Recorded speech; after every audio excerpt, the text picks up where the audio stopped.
જ્યાં દર્શક મિત્રો હું છું તુલસી ભીલ ખેંદા, જે મારી બાજુની સ્ક્રીનશોટ ઉપર જે તમને નાના બાળકોનો ફોટો દેખાઈ રહ્યો છો, સ્ક્રીનશોટ ઉપર તમને દેખાઈ રહ્યો છે, આ બાળકોનું આજે મૃત્યુ થયું છે.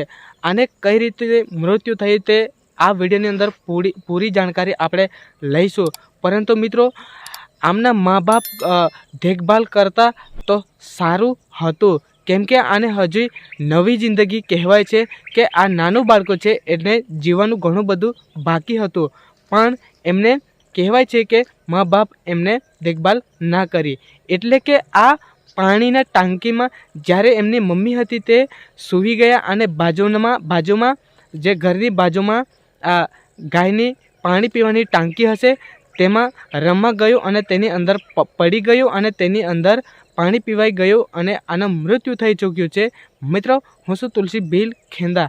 આપણા નાના દીકરા હોય અને તો આપણા છોકરાઓને ગમે તેવી ઘટના બની શકે એવું હોય તેવી જગ્યા ઉપર તમે છોકરાઓને એમ જ તમે છોડીને નહીં મૂકીશું, નહીંતર આપણા છોકરા સાથે પણ આવો બનાવ બની શકતું હશે. ત્યારે આપણા છોકરાઓને સંભાળીને રાખવાની એ આપણે ખૂબ જરૂરી છે. તો આ ઘટના કઈ જગ્યાની છે તે વાત કરું તો નસવાડી તાલુકો છોટાઉદેપુર જિલ્લો ડુંગર વિસ્તારમાં ગામ ખેંદા કહેવાય છે, પરંતુ એમના મમ્મીનું ગામ છે આ ગેન્યારબાર અને એ ખેંદા એમનું લગ્ન થયેલું એમ કહેવાય છે, એટલે એમનું મમ્મીનું ગામ ગેન્યારબાર કહેવાય છે. ત્યારે એ મમ્મીના પપ્પાના ઘરે એ ગયા હતા અને ત્યાં ગયા હતા અને ત્યાં એમની મમ્મી સૂવી ગઈ હતી અને ત્યારે બાળકો રમવા માટે પાણીની ટાંકીમાં ગયો હશે, ત્યારે ત્યાં અંદર પડીને એનાથી પાણી પીવાઈને એમને મૃત્યુ પણ થઈ ગયું.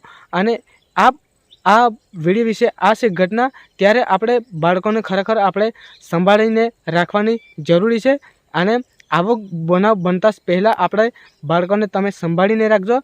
બસ આજના વિડીયોમાં આટલું જ મારે કહેવાનું છે અને આપણા નાના બાળકોને તમે સંભાળીને રાખજો એમ મારે કહેવાનું છે. બસ આજના વિડીયોમાં આટલું છે. કાલે કોઈક એવા નવા વિડીયોને મળીશું, આવી શકો છો. બસ આજના વિડીયોમાં આટલું છે. જય હિન્દ, જય ભારત. મળીએ કાલે નવા વિડીયોમાં.